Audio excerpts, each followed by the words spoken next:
Okey, hari ni kita buat final inspection sebelum kita buat serahan kunci kepada owner barulah. Okey, untuk owner asal rumah ni, dia duduk di Pahang lah.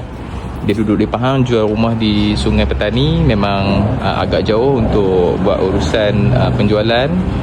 So dia lantik saya lah, Alhamdulillah, sebagai ejen untuk menguruskan dia punya rumah ni.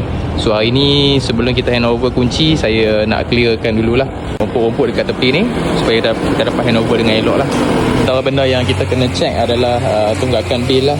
Kita dah lantik pihak lawyer untuk buat sematkan bil, tapi kita check lagi sekali lah untuk pastikan tak ada apa-apa tunggakan dan sebagainya lah.